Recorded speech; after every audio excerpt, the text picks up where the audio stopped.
Salam sejahtera dan salam Sarawak kesayang. Buletin Nukas Edisi Malam 17 Julai 2021 bersama saya Janet Bennett. Berita utama, program vaksinasi di COVID-19 di bahagian Miri menunjukkan pencapaian yang memberangsangkan dengan seramai 238,772 individu atau 72.5% telah menerima suntikan vaksin dos pertama setakat ini.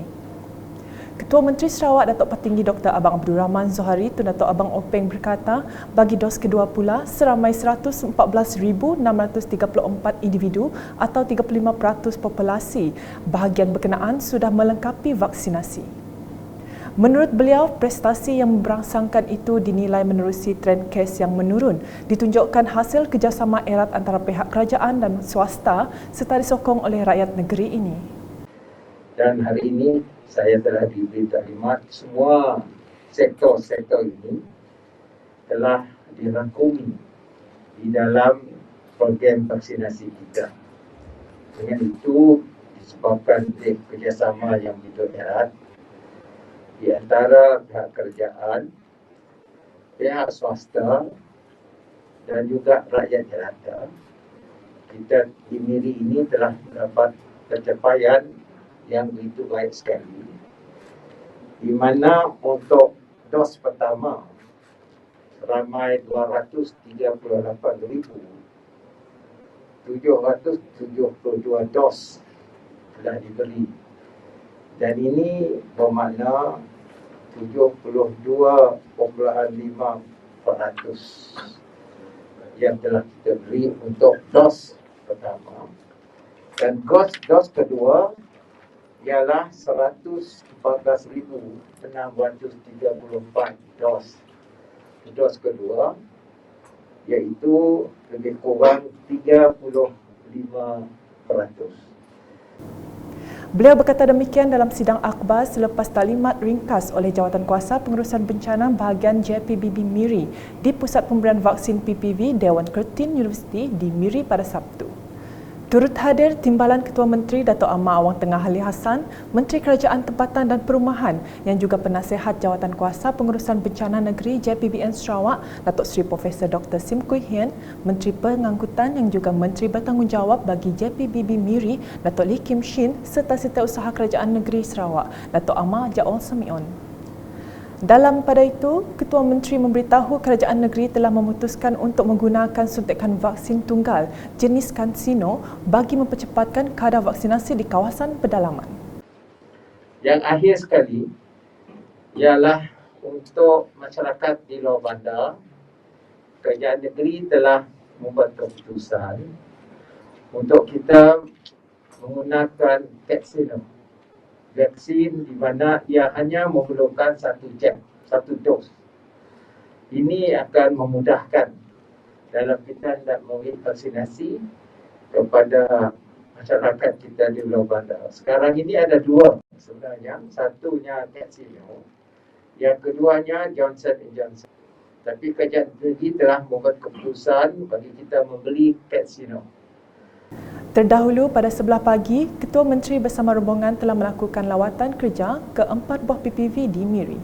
Sebaik tiba di lapangan terbang Miri, beliau bersama rombongan telah melawat PPV Hospital Miri di Dewan Datuk Lee Tek Fu, Riam Road Secondary School Miri pada jam 11 pagi. Beliau bersama rombongan meluangkan masa kira-kira 30 minit meninjau operasi di PPV berkenaan dan untuk rekod, seramai 720 individu menerima suntikan dos kedua vaksin jenis Sinovac di PPV tersebut. Selepas itu, Ketua Menteri diiringi rombongan meninjau PPV Dewan Eastwood Valley Golf and Country Club Miri pada jam 11.30 pagi. Difahamkan seramai 1,092 individu menerima suntikan dos kedua, manakala seramai 972 lagi menerima suntikan dos pertama di pusat vaksin tersebut.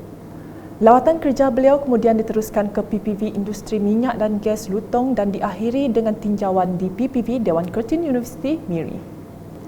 Berita seterusnya, seramai 62 petani dari 6 buah kampung menerima bantuan input pertanian Dewan Undangan Negeri Dun Pantai Damai. Hadir menyempurnakan penyerahan input tersebut, Menteri Muda di Jabatan Ketua Menteri Hal Ehwal Islam dan DBKU merangkap Adun Pantai Damai Datuk Dr. Abdul Rahman Zuhadi bertempat di Dewan Serbaguna Kampung Pasir Pandak pada Khamis. Antara kampung yang terlibat adalah Kampung Pasir Pandak, Kampung Sungai Buah, Kampung Sungai Batu, Kampung Sungai Lumut, Kampung Bunta dan Kampung Santubong. Agihan input setiap set bernilai hampir RM5,000 merangkumi peralatan dan bahan seperti tertera.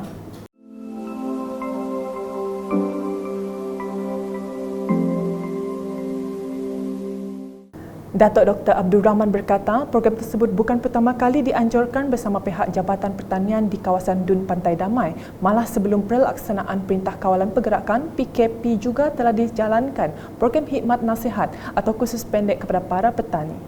Beliau yang juga Menteri Muda Utiliti Bekalan Air Sarawak turut merakamkan ucapan terima kasih kepada Jabatan Pertanian Sarawak kerana telah melakukan program-program sedemikian yang mana sedikit sebanyak dapat membantu para petani. Selanjutnya, petugas barisan hadapan di 3 lokasi dalam Dewan Undangan Negeri Dun Simanggang telah menerima sumbangan bekalan makanan daripada Jabatan Pertanian Bahagian Sri Aman, Pertubuhan Peladang Kawasan PPK Batang Lupa, Pantu dan Engkelili melalui program Peladang Prihatin. Penyerahan disampaikan oleh Menteri Muda Kesejahteraan Komuniti Merangkap Adun Simanggang, Datuk Francis Harden Hollis kepada Pusat Pemberian Vaksin PPV, Dewan Suara Sri Aman, PPV Dewan Masyarakat MDLA Engkelili dan Sekatan Jalan Raya SJA Simpang Engkelili pada Rabu. Sumbangan berupa hasil pertanian itu sebagai tanda sokongan dan penghargaan kepada petugas yang teguh dalam menggalas tanggungjawab mengekang penularan pandemik COVID-19. Selanjutnya di Matu dengan Adun Jemoreng, Datuk Dr. Juana Jaya telah melakukan tinjauan ke atas beberapa projek di kawasan itu pada Rabu. Antara projek tersebut adalah projek menaik taraf pusat penghasilan dan pengkumpulan kraf tangan daerah Matu di Kampung Treng, Matu dan projek menaik taraf tempat pertukangan berasaskan besi di Kampung Tian, Matu. Selain menyediakan tempat untuk penduduk menghasilkan kraf tangan dan pertukangan berasaskan besi untuk pasaran, siapnya projek itu nanti mampu menarik pelancong dari luar. Di Kampung Bawang Matu, beliau meninjau tapak program projek kecil luar bandar MRP, projek penambahbaikan rumah miskin Sarawak PPRMS. Lawatan beliau diteruskan dengan meninjau tapak bina baru jalan dan dataran di Kampung Jemoreng Matu. Dalam program berasingan, Datuk Dr. Juanda menyantuni para petugas dan penerima vaksin di Pusat Pemberian Vaksin PPV Klinik Kesihatan Igan. Program tersebut menyaksikan seramai 120 penduduk hadir untuk mendapatkan vaksin COVID-19. Beliau dimaklumkan penerima vaksin hadir seawal jam 6.30 pagi, terutama yang tinggal di pesisir Sungai Igan yang menggunakan bot. Mereka memilih untuk datang awal atas faktor kesesuaian pasang surut sungai dan keadaan cuaca.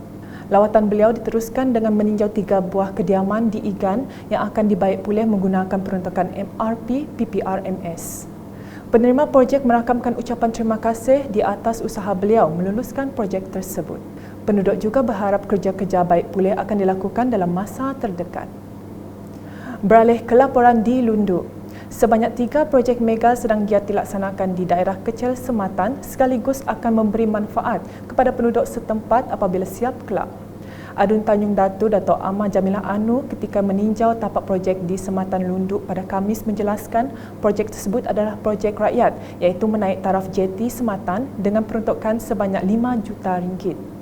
Katanya projek seterusnya pula ialah projek Sistem Maklumat Rekod Jalan Raya MARIS iaitu projek baik pulih tembok penahan dan penyelenggaraan Jalan Terusan Jaya Sematan yang juga dalam pelaksanaan dengan peruntukan sebanyak RM500,000.